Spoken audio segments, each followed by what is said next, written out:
नमस्कार, VNM news में आप सभी का स्वागत है। मैं हूं रंजना दवे। देश दुनिया की छोटी बड़ी खबरों से पहले आइए नजर डालते हैं आज की हेडलाइंस पर।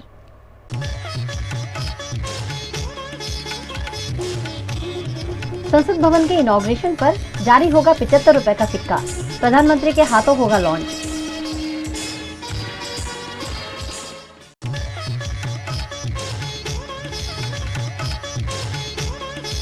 सुप्रीम कोर्ट ने संसद के इनॉग्रेशन पर नहीं सुनी याचिकाकर्ता ने वापस ली पिटीशन।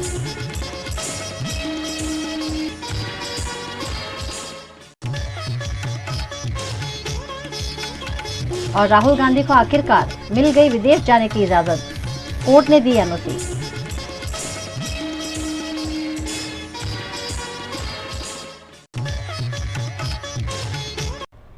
भारत अपनी आजादी का 75वां साल मना रहा है। इस उपलक्ष्य में सरकार द्वारा 75 रुपए का नया सिक्का जारी किया जा रहा है। 28 मई को नई संसद के इनॉग्रेशन पर 75 रुपए का सिक्का जारी किया जाएगा। इसके एक तरफ अशोक स्तंभ तो दूसरी तरफ संसद की तस्वीर होगी। इसे कोलकाता की टकसाल में ढाला गया है। इस मौके पर एक स्टैम्प भी लॉन्च किया जाएगा। हालांकि सरकार ने अब तक सिक्के की फोटो जारी नहीं की है। पीएम नरेंद्र मोदी नए संसद भवन का इनॉग्रेशन करेंगे। वित्त मंत्रालय के मुताबिक 75 रुपए का सिक्का गोल होगा। इस सिक्के को 50% सिल्वर, 40% कॉपर, 5% निकल और 5% जिंक के मिक्सर से बनाया गया है। सिक्के के एक तरफ अशोक स्तंभ होगा, जिसके नीचे सत्यमेव जयते लिखा होगा।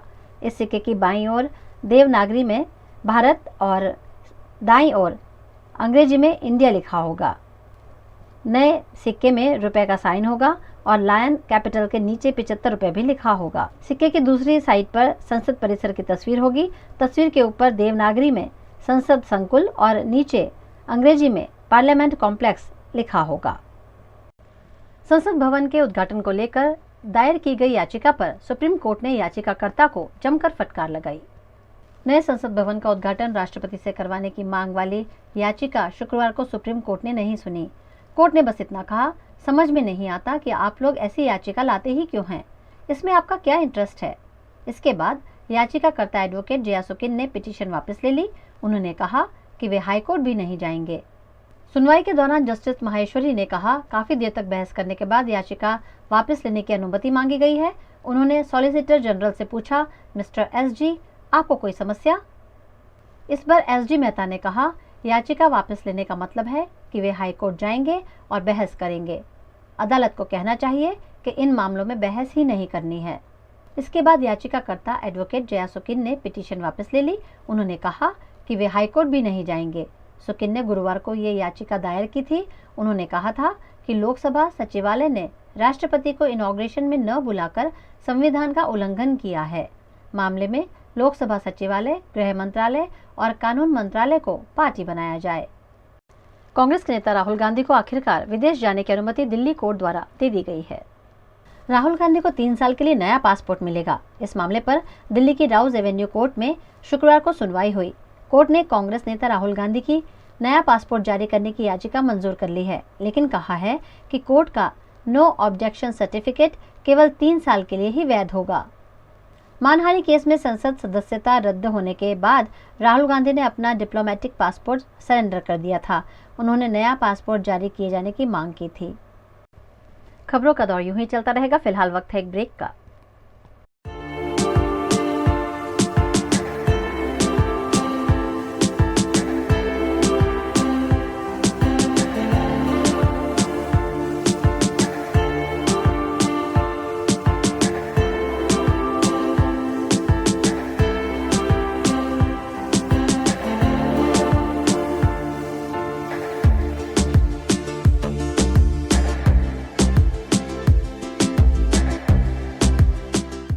भारत ले रहा है इलेक्ट्रिक अंगड़ाई।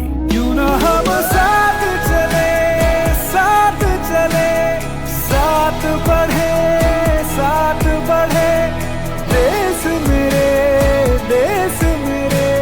देश को ले जाए नई दिशा की ओर। आपका जॉय, भारत का जॉय। વડોદરાના ઘણા વિસ્તારો જેમ કે અકોટા, માંજલપુર, અલકાપુરી, મકરપુરા વગેરે વગેરે વિસ્તારોના લોકો ચિંતામાં છે. આ ચિંતાનું કારણ છે વડોદરાના લોકોમાં વધતી ઈર્ષ્યા. જી હા, અને આ ઈર્ષાનો સ્ત્રોત છે તરસાલી એરિયામાં આવેલ રેઝિડેન્શિયલ પ્રોજેક્ટ દર્શનમ પ્લેસ.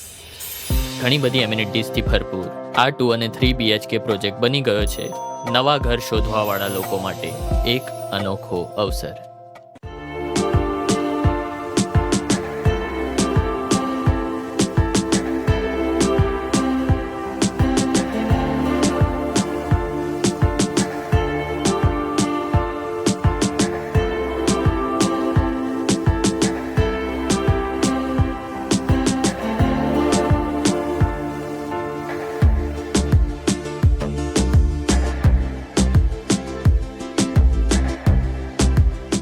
भारत ले रहा है इलेक्ट्रिक अंगड़ाई. क्यों ना हम साथ चले, साथ चले, साथ बढ़े, साथ बढ़े, देश मेरे, देश मेरे. देश को ले जाए नई दिशा की ओर. आपका जॉय, भारत का जॉय. दिल्ली के पूर्व स्वास्थ्य मंत्री सत्येंद्र जैन को उनकी नासाज तबीयत के चलते सुप्रीम कोर्ट ने जमानत दे दी है.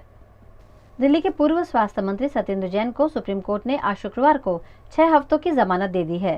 11 जुलाई तक उन्हें कोर्ट से अंतरिम राहत मिली है. 10 जून को उन्हें दोबारा कोर्ट में पेश होना होगा. सुनवाई के दौरान कोर्ट ने कहा जैन की सेहत को देखते हुए उन्हें छोड़ा जाए. इस दौरान वे दिल्ली से बाहर नहीं जाएंगे. सुप्रीम कोर्ट ने कहा कि हम सत्येंद्र जैन को प्राइवेट अस्पताल में इलाज कराने की इजाजत देते हैं.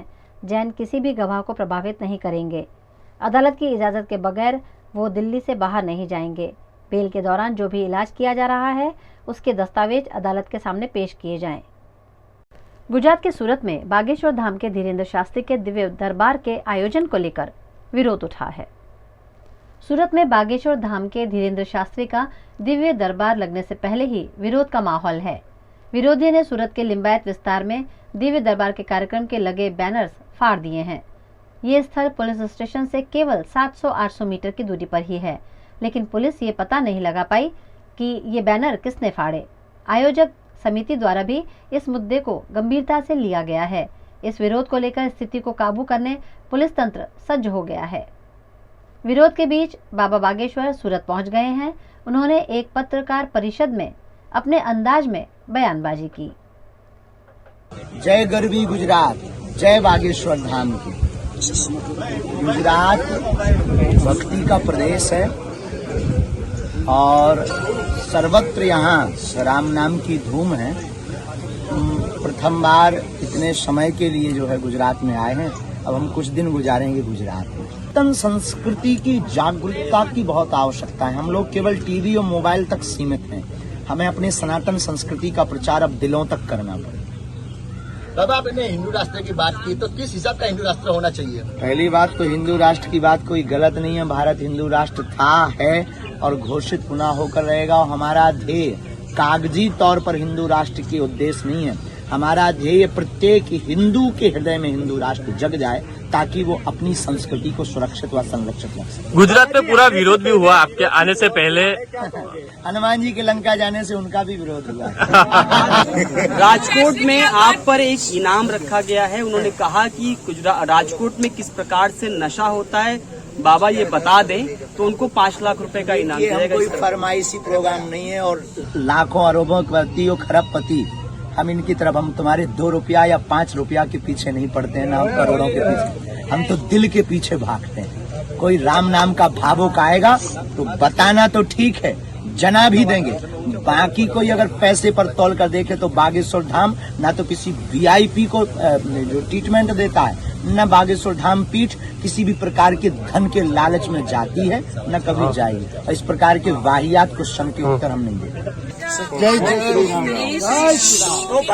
सनातन हिंदू राष्ट्र की आप बात करते हैं, प्रधानमंत्री को इस पूरे मामले को देखकर कैसे करते हैं? प्रधानमंत्री जी के काम को लेकर आपका क्या कहना है? बहुत अच्छा. हमारे जो राम मंदिर है, हमारा जो भगवान काशी विश्वनाथ जी का है, आगे हमारे भगवान कृष्ण जन्मभूमि भी होगी.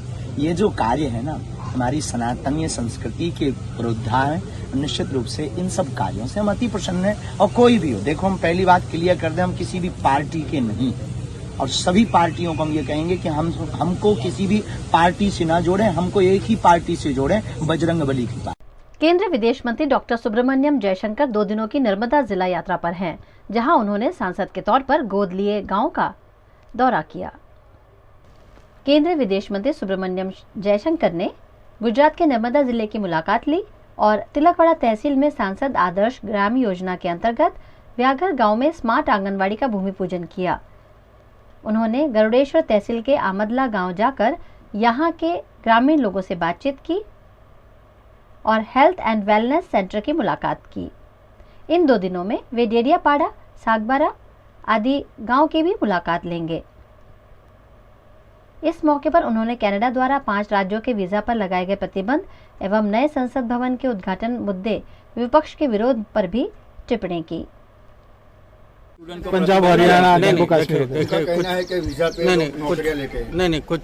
कुछ खबर आई है कि कहीं उनको लगता है कि कुछ ठीक नहीं है, वो कुछ जांच वांच करेंगे। ये कभी कभी हो जाता है, ये पहली बार नहीं हुआ। बीच में आप जानते हैं कनाडा में ऐसा कुछ हुआ था, कुछ साल पहले अमेरिका में भी हुआ था।